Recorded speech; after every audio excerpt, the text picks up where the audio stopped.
Hello, good evening friends. I am here Ashish in the behalf of Satyanand Public School on leadership quality. Every society and group needs leader who would serve as an example for the society, who others can follow them. However, a leader should possess certain qualities that group members should wish to follow and emulate. Communication is vital for a leader. And possessing communication skills is as important. This is where the qualities of a leader come in. Leadership is quite simple to put the ability to lead and inspire others. This is very important since in many instances we find ourselves at the helm of a group we are supposed to lead. Good leaders are essential for any society, country and also the world as large, because not only can a good leader inspire but also foster cooperation and communication among the group members. However, the various characteristics can be categorized. These characteristics are not inborn and can be incorporated into an individual through learning and interaction. The most important quality of a good leader is confidence.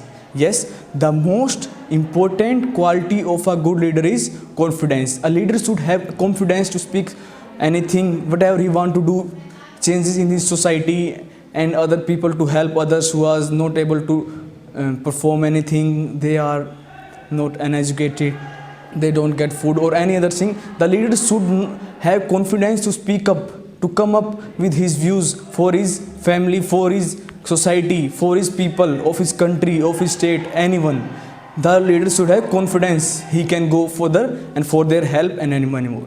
A leader must have sufficient self-confidence to take drastic steps and engage in risky actions that group members may recommend it against. It is the confidence that leads other people to follow the footsteps to others. Just like there is no place for unsincerity among leaders, a leader cannot be a liar. Honestly, a vital ingredient of trust, and hence a leader must always be honest to the group members. Honesty strengthens the bond that a leader shares with group members and develop respect towards the leader. An uncertain and dishonest leader would find it very difficult to command the respect of others and soon lose their confidence. The leader must not only be honest to others but also themselves and what they do. Means that the leader should not show other ones that he is honest, he is everything he can do, but on themselves, the self-respect on themselves, he should know what he is doing. He is perfect or not for his society, he is a good leader or not. He himself know about that. They should never resort to sell means of operations and maintain transparency as far as possible in their working. Thank you.